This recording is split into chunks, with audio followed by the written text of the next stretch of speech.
Good afternoon, and welcome to the Kennedy Center. We're very pleased today to welcome Glenn M. Cooper as our speaker in a lecture that has been sponsored not only by the Kennedy Center, but by the program in Ancient Near Eastern Studies, Middle Eastern Studies, Arabic, and European Studies. And as you can see, right, the title here, Memory and Erasure in the Story of the West, or Where Have All the Muslims Gone? Let me just introduce Glenn briefly here. Glenn graduated from BYU in physics and astronomy, studied philosophy at Oxford, and then went to Columbia University, where he earned his PhD in the history of Islamic science and culture. He recently, or not so recently, but has worked on the Islamic translation series at the BYU Maxwell Institute, and also taught Middle Eastern history and the history of science at BYU. More recently, he taught history and religion at the Claremont Colleges in Greater Los Angeles. He has taught many history courses, including Greek, Byzantine, Jewish, South Asian, Islamic history, and the history of science and medicine. Currently, he resides in Springville, where he's writing. In fact, he is very widely published in the field of Islamic science and is seeking an academic employment. We're very pleased to have him here today. Glenn.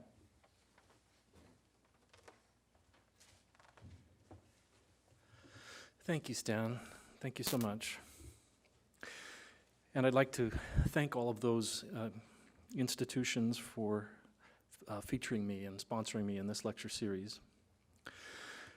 I'd like to share with you some insights about Western culture and intellectual history that are drawn from a current book project that brings together several strands of my research in Islamic, Byzantine, and medieval European history. As I hope you'll see, although on the surface these remarks concern the distant past, there is an urgent need to discuss them in the present. I'm going to talk about identity, history, and memory. Identity, whether white, black, Asian, European, Muslim, Jewish, or Mormon, not only colors our perceptions and determines what we notice, i.e. what stands out for us, from the mass of stimuli in the world, but it also shapes what we remember of the past and how we remember that past, from both our own experiences and the experiences of others, that we call history.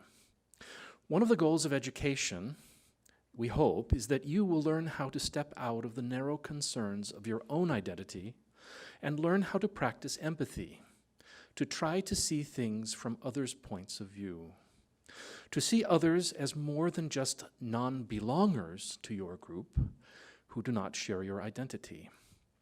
The Western identity is my main concern, that group to which most, if not all of us here present, claim membership. The story the West tells itself about its own origins is fundamentally flawed, I claim. How often we have been told how the glorious classical West fell into the Dark Ages when the medieval church controlled the hearts and minds of the people until the heroic humanists of the Renaissance recovered our Greco-Roman heritage, liberating us from superstition so that progress could continue, making the modern enlightened world possible. Or how the founding fathers based our American government on Greek and Roman institutions and classical history. Our civic buildings recall that story. Classical columns and arches evoke Republican Rome, although sometimes it feels more like the Roman Empire. These are powerful stories. Aren't they obviously true? They aren't completely wrong, however, but they omit a great deal in their eagerness to claim the classical heritage as the exclusive heritage of the West.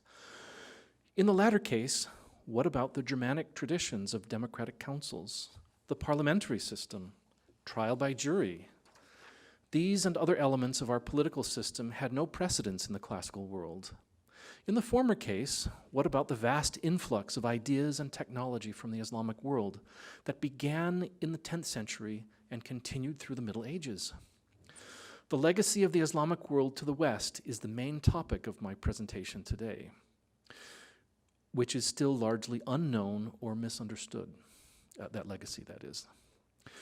There are ghostly reminders of this mostly forgotten legacy in everyday things, from the Arabic numerals, which are actually from India. Let's talk about forgotten legacies, to the algorithms that have made the computerized world possible. Algorithm is from the Latin form of the name of the 9th century Muslim mathematician Al-Khwarizmi, who introduced both the numerals and the powerful tool called algebra. Now there's another ghostly word, as well as the systematic procedures or algorithms required to solve equations. Now I hope I didn't alienate any of you whose memories of algebra may have been less than pleasant. There are a host of other Arabic words in chemistry, astronomy, and other disciplines.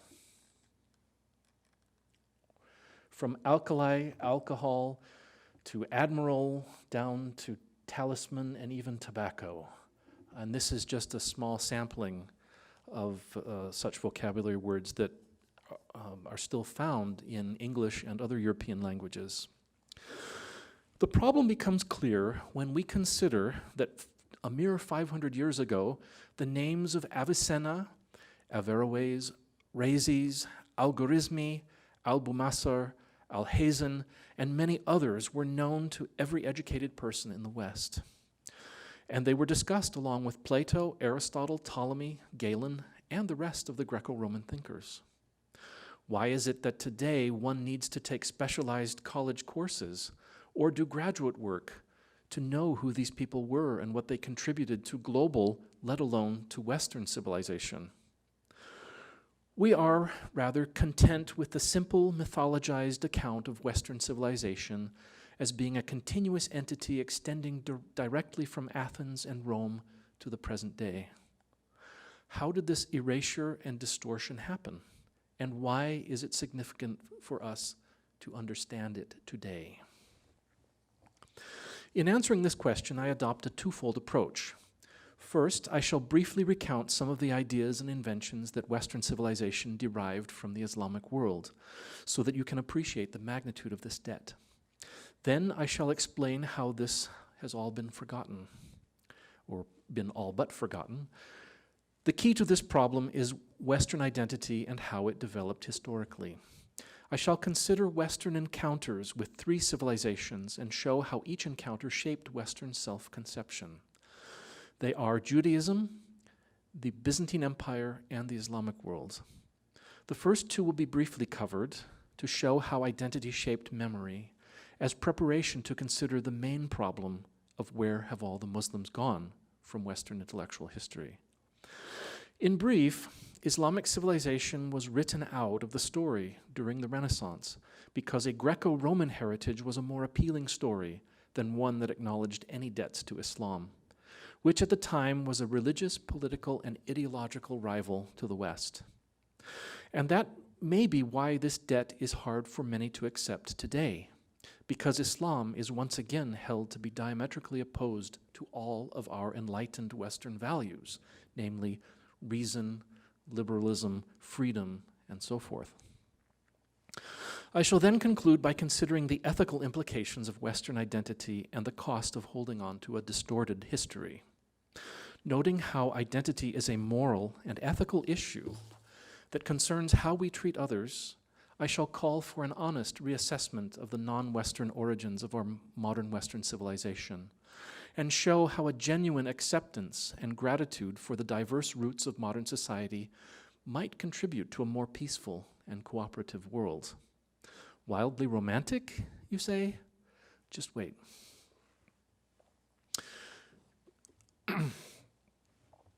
Contributions from Islam.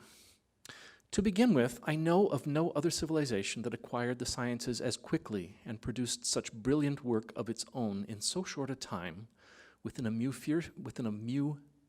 few centuries of its founding than Islam.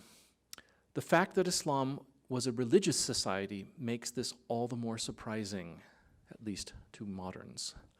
Some of the factors that made this possible were the zeal and vigor of a new and comprehensive religious vision, a rational faith with intellectual curiosity and systematic investigation of nature enshrined as a core ethic, a sense of competition with earlier civilizations, especially with its chief rival, Christian Byzantium, a vast surplus of wealth to be spent on translations, research and development, and technology for prestige.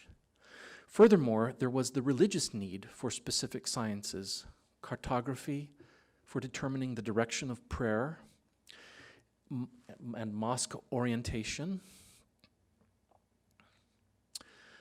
which also drove the invention of spherical trigonometry.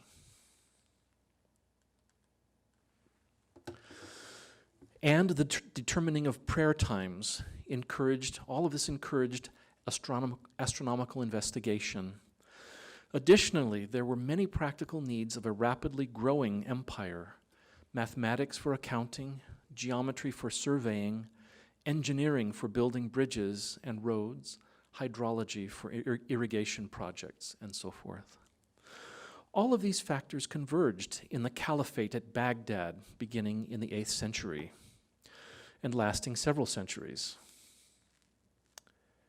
This map shows the extent of Islam under the caliphs.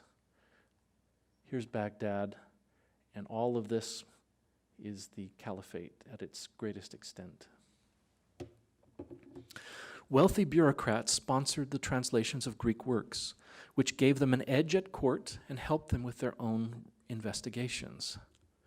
After some time required to assimilate Greek thought, original works in Arabic began to flow. All of these Arabic works used the tools of the Greek legacy to master, critique, and extend that very legacy. Islamic civilization also produced the first true scientific community. As the map shows, the Islamic world extended from Spain to India, with Arabic as the language of scholarship, and this enabled thinkers to share their ideas over a vast space and time. Not since the Hellenistic world after the death of Alexander the Great, when Greek was the language of culture in this region, had such a condition existed, and this united the Mediterranean with the Central Asian and Indian worlds. Islam actually created a much more stable and longer-lasting political entity, indeed empire, than had the heirs of Alexander. This stability over generations enabled thinkers to build upon their predecessors' achievements, and this is one of the essential features of a scientific culture.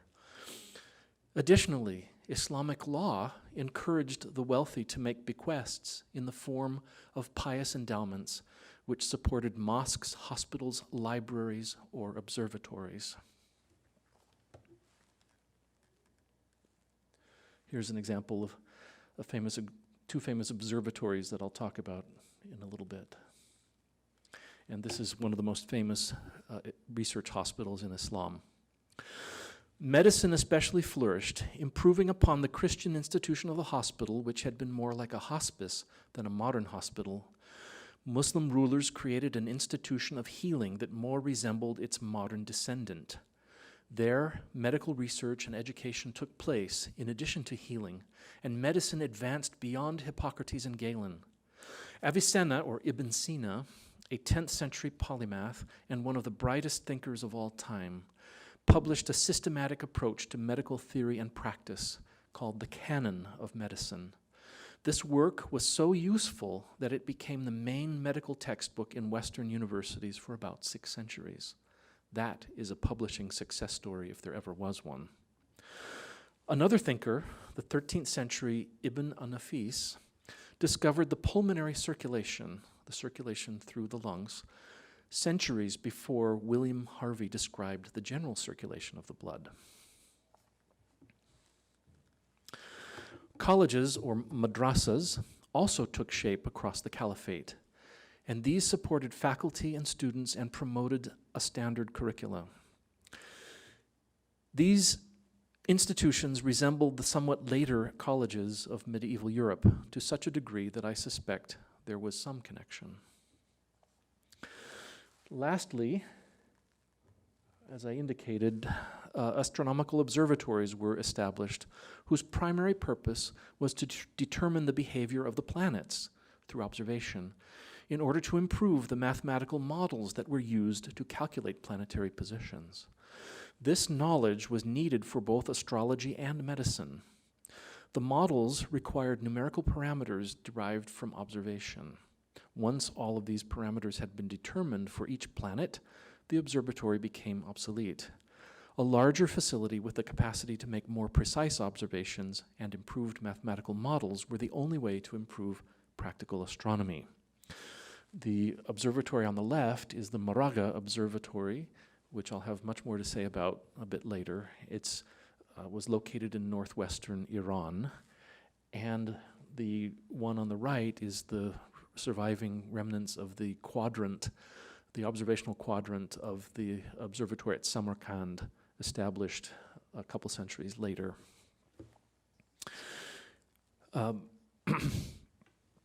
As I indicated, the most important of these observatories, the one on the left, at Moraga in northwestern Iran, was established in 1259 under the sponsorship of a grandson of the fearsome conqueror Genghis Khan.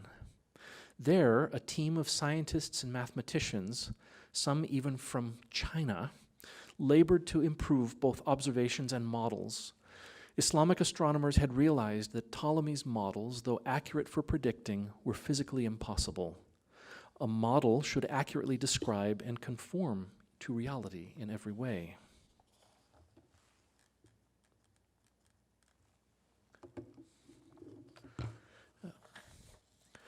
This is one of Ptolemy's planetary models that the Moraga astronomers sought to revise. This is actually a physically impossible model, even though it works for predicting. The technology and other tools developed in Islam and appropriated by the West are too many to enumerate, but they include water wheels for mechanized labor, astronomical observatories, navigational technology, improved aqueducts and underground irrigation channels, a monetary economy, coins rather than barter and exchange, advanced clocks and timekeeping, mechanical devices, the decimal number system, including decimal fractions, algebra, mathematics, and trigonometry. The decimal system, by the way, is much more convenient than Roman numerals or any other alphabet-based system, number systems such as the Greeks used. But perhaps the most important contribution to the West from Islam was not one thing or a single idea. Rather, Muslim and Jewish thinkers had already sifted through the relics of Greek learning and created a new kind of science that was compatible with the monotheistic worldview of the Abrahamic faiths.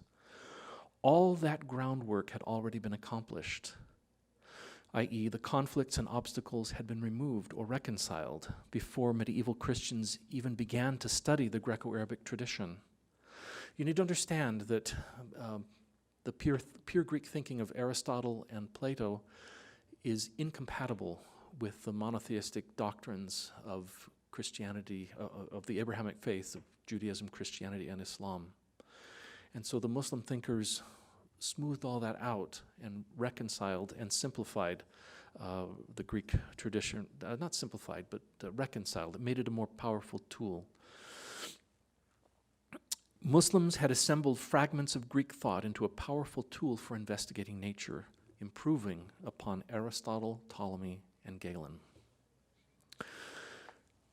Identity. I hope I've given you a sense of the volume of intellectual activity going on in the Islamic world when Europe was struggling just to define itself. And so it's that self-definition or identity that I'd like to address next. Humans define themselves as members of groups by adopting a group's identity and being accepted by the group. Both are necessary, of course. One of the basic binary distinctions humans make is us versus them, or my group versus the others. And this goes back to the earliest of human times. Nowadays, we have the West and the rest. All people have multiple overlapping identities and groups to which they correspond. Group identity is often determined by blood relations. But what made civilizations possible was the capacity of humans to adopt identities that were much more inclusive, based on imagined or fictive rather than biological connections.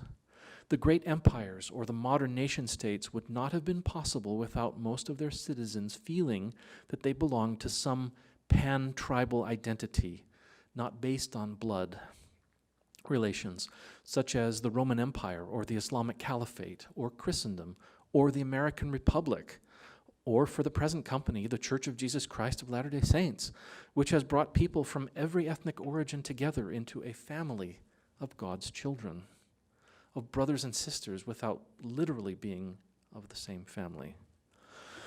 One of the most important features of identity is the use of stories to explain who the group is and where it came from.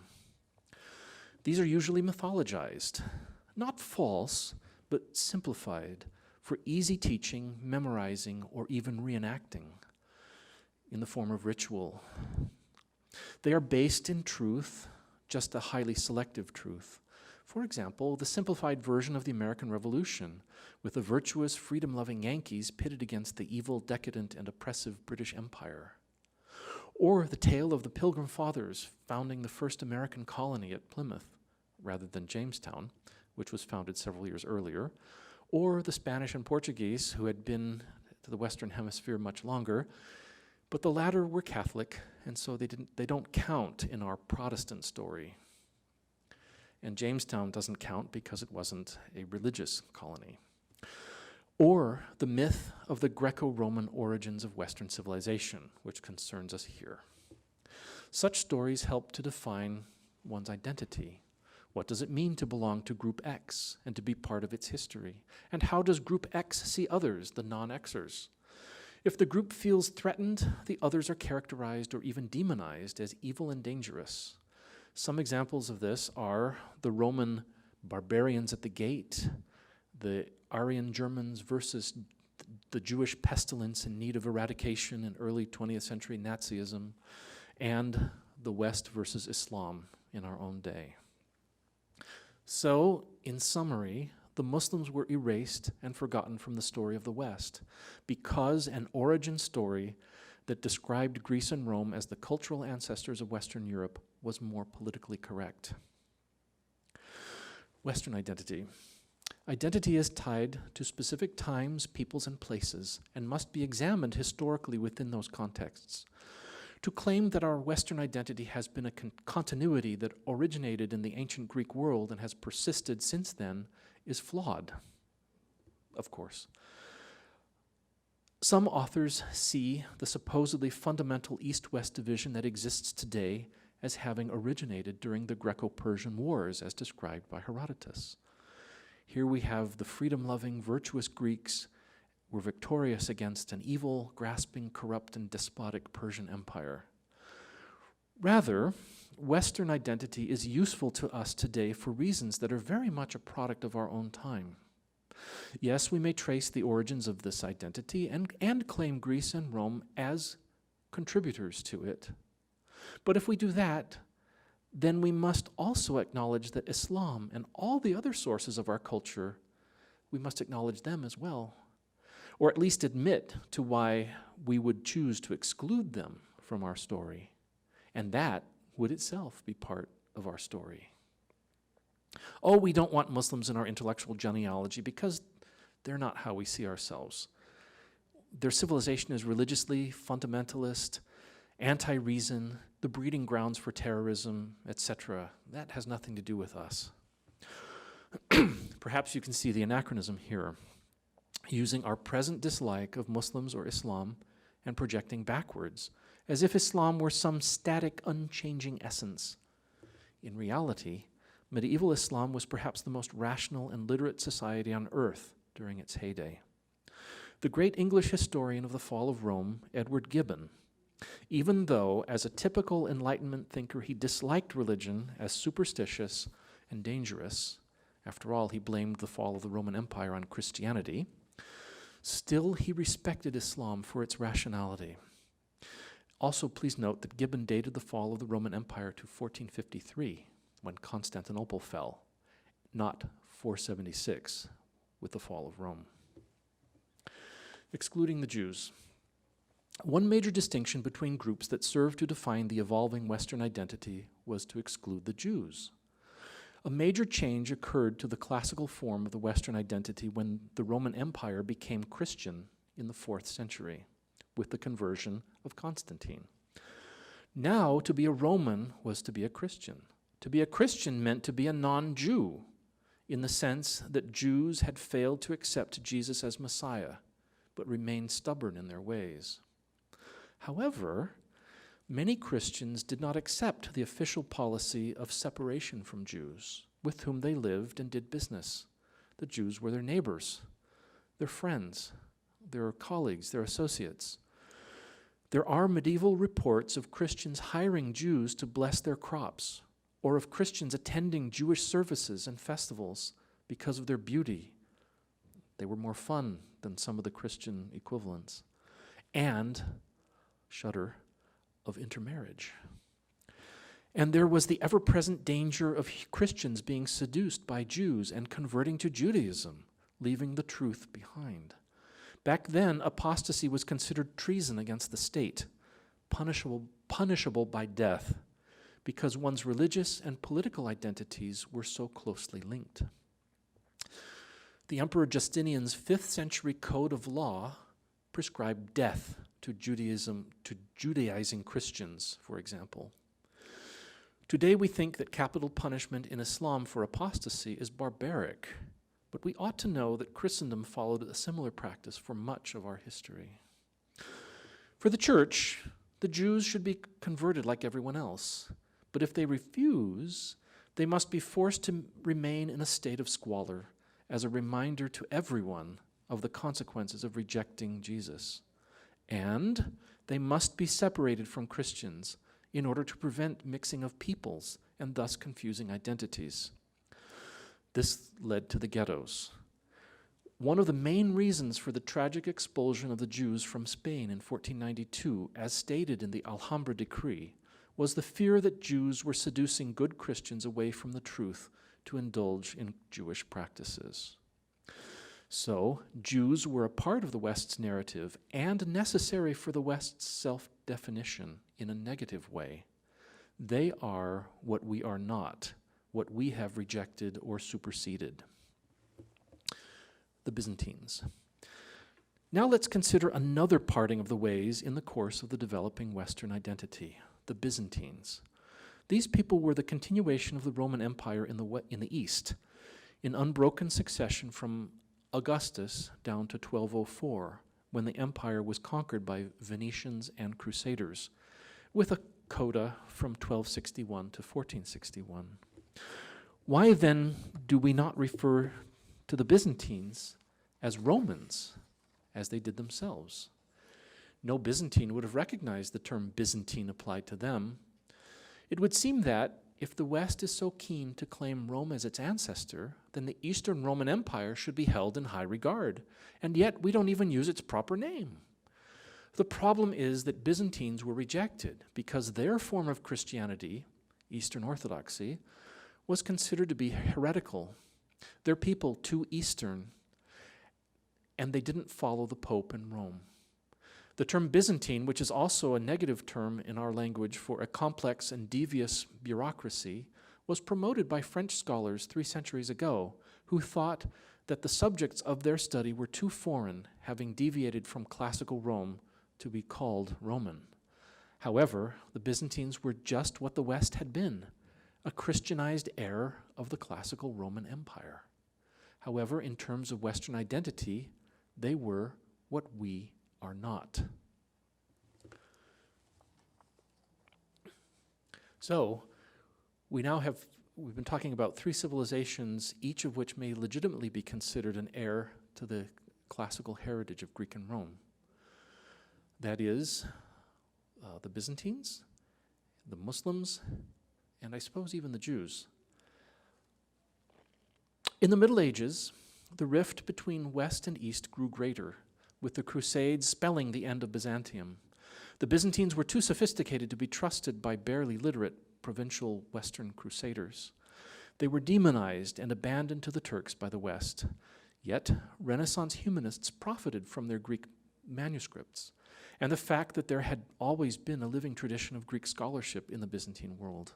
The West needed the Byzantines to teach them Greek, and so Western attitudes towards the Byzantines were a paradoxical mixture of hatred and envy. Now, this rift between East and West has had important implications for our day. The Russian Empire was the self-proclaimed heir of Orthodox Byzantium, Moscow as the Third Rome.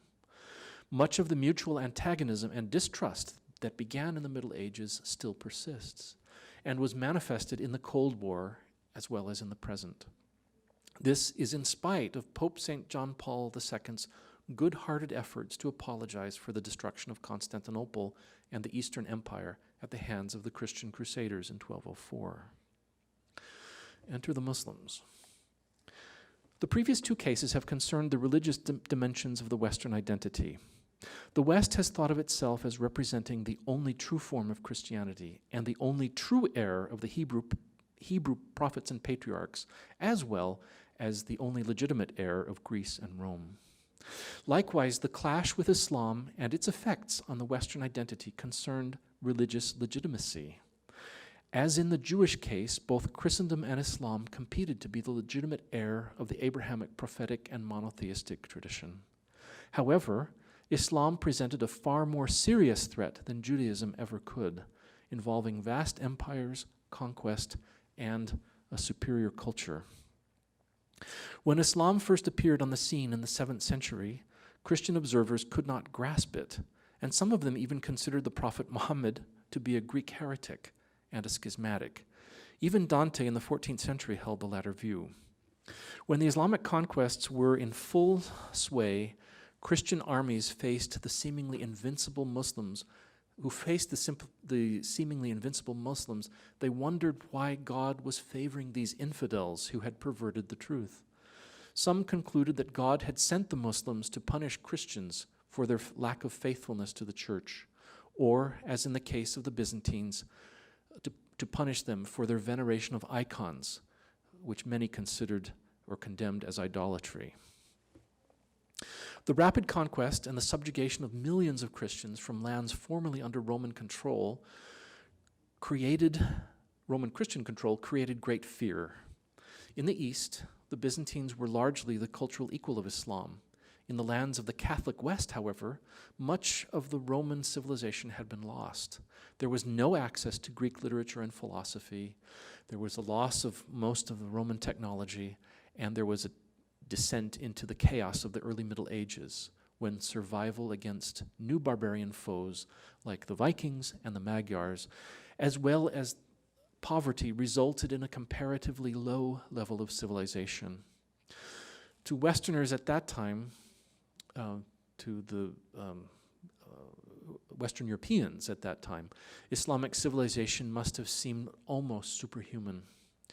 We now understand, of course, that Islamic civilization was a cultural and technological beneficiary of the Roman Empire, and that much of its technology was inherited from Rome and improved, i.e., Islam was also a rival for the classical legacy, and this included political rule.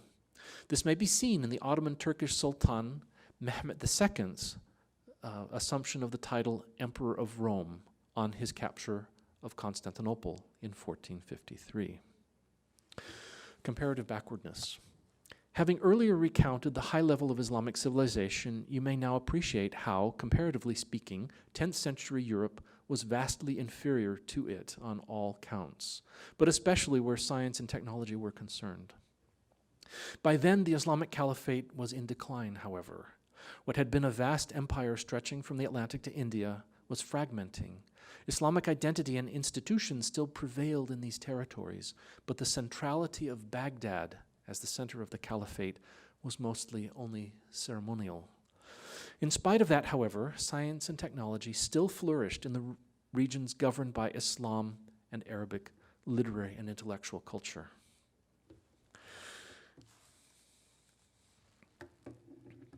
By the late 10th century, fantastic reports reached Europe of libraries with books of math, astronomy, and other sciences in the lands of Islam.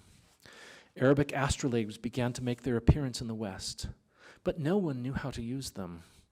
The young Frenchman Gerbert d'Aurillac, who became Pope Sylvester II, was sent by his ecclesiastical superior into a part of Spain that had been until recently under Muslim control, in order to get the mathematical and astronomical knowledge that could help the Church refine the calculation of Easter, since the liturgical calendar depended on that anchor date. What Gerbert found exceeded the fabulous reports. Books on every branch of the sciences, both translations of Greek authors, but also more recent original works by Arabic authors. Gerbert brought back some translations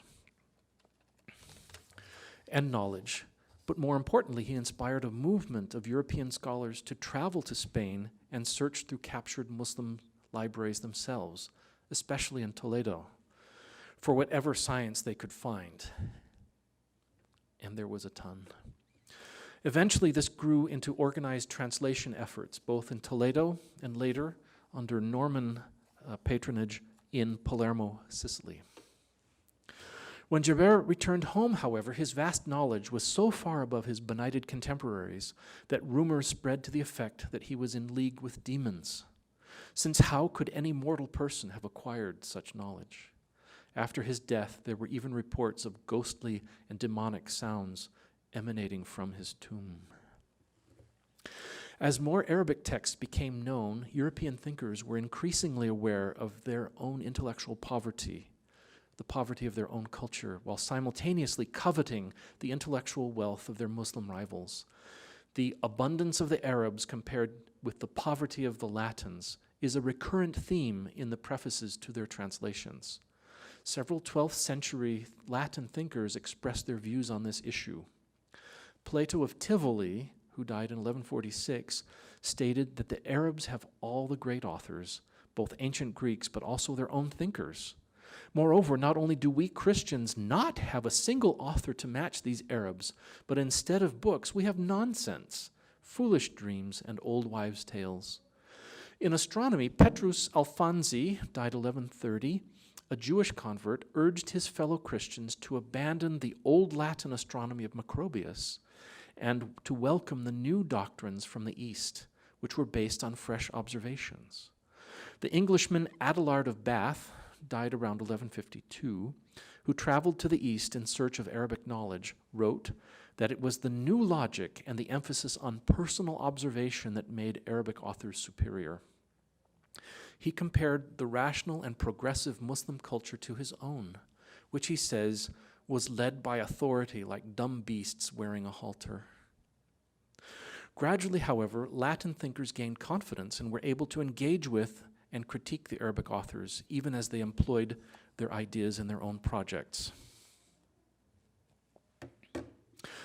This confidence was aided by Peter the Venerable's sponsoring of translations of the Quran and other essential Muslim religious literature for the purpose of engaging with Muslims intellectually on their own terms, in order to refute their arguments and convert them to Christianity, as well as to discourage potential renegade Christians by showing the superiority of the Christian faith. Eventually, Aristotle and then Galen became available in Latin, and this revolutionized higher learning in Europe. Although Avicenna's compendium of Greek medicine in his canon was much easier to use. They all became available in Latin, although Avicenna's compendium was much easier to use. I hasten to point out that the reception of these authors was mediated by Islamic authors whose commentaries were crucial for the understanding of their complex ideas. I note here the connections between the famous 12th century Renaissance and the influx of translations from Arabic. The Renaissance was the direct result of the influx of those translations. And a strong case can even be made that the more famous Italian Renaissance of the 15th and 16th centuries would have been very different in character, if it had even ever occurred at all, without the foundation of learning built in the 12th century on these translations from Arabic. Now I'd like to consider Renaissance humanism. Arabic authors were very much being read at the beginning of the Italian Renaissance. Along with Greek authors, Arabic thinkers were also translated and some became even more popular than the Greeks. 3 fields in which Arabic authors were especially popular were astronomy, astrology, medicine, and philosophy. And these were avidly studied in the Renaissance. Nicholas Copernicus, you probably know, as the thinker whose sun-centered planetary system destroyed the ancient cosmos and inaugurated the scientific revolution. To some, Copernicus has become almost a secular prophet of Western rationalism against the darkness of tradition. Mainly true, but the truth is a bit more complicated.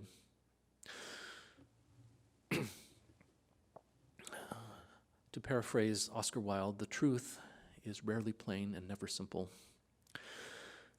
To those who claim that the move from an Earth to a sun-centered system simplified Greek astronomy, getting rid of the complicated epicycles and eccentrics, as I showed you in a diagram earlier, circles on circles, nothing could be further from the truth. Copernicus was the first to present a detailed working out of a sun-centered system, but he used all of the same mathematical models that Ptolemy had used, just in different ways. And he even introduced a few more. These additional models had been developed by Muslim astronomers working at that Moraga Observatory in northwestern Astran. I showed you a picture of that earlier. So just as with the general thesis of this presentation, that much has been left out of the story of the heritage of the West, which can be traced to Islam, so it is also with the contributions of Copernicus.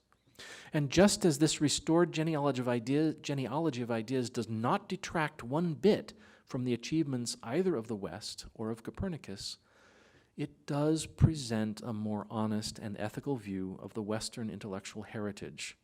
Without this and the other Arabic contributions to astronomy and the practice of astrology, there might have been no Kepler nor Galileo, both of whom as mathematicians were obliged to cast horoscopes for their patrons. I often find arrogance and a superior attitude among some of my co-Western intellectuals. An honest acknowledgement of debts and gratitude are excellent antidotes to such arrogance. It was my learning of this very hole in Western intellectual history, namely Copernicus's debt to his Muslim predecessors, that completely changed my career focus as a student and shaped my professional career. I knew that recovery of this obscured, forgotten, or erased history was something really important, with potentially huge implications for Western self-understanding and for our relations with the Islamic world. Renaissance attitudes towards Arabic authors. The special conditions of the Renaissance, especially printing, made it possible to study the received intellectual tradition like never before. Attitudes towards Arabic authors in the Renaissance were varied. There gradually developed 2 camps regarding the large body of Arabic texts then being read. One group recognized the value of Arabic authors and consulted them for their discoveries and insights to advance knowledge beyond the Greeks and Romans. The Frenchman Guillaume Postel, for example, knew the value of the Arabic tradition and traveled widely in the Islamic world in search of the latest astronomical knowledge from Arabic authors. He wrote, quote, "What you can see lucidly and clearly explained in Avicenna on only 1 or 2 pages, Galen in his Asiatic manner hardly manages to comprise in 5 or 6 major volumes," unquote. Another group of philosophers read Arabic works seeking solutions to philosophical problems, such as those about the soul that had been left unresolved by Aristotle, but about which the Muslim Averroes, Ibn Rushd, had intriguing insights, even though the Church later condemned those views. The other camp, the other group, generally identified with the humanists, sought to get back to the pure Greek sources of the 3 disciplines mentioned earlier. One of them, Leonhard Fuchs,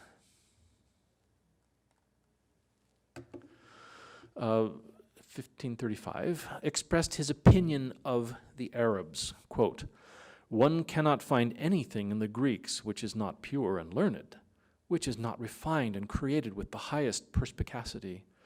but one will encounter almost nothing in the Arabs which is not rancid and foul.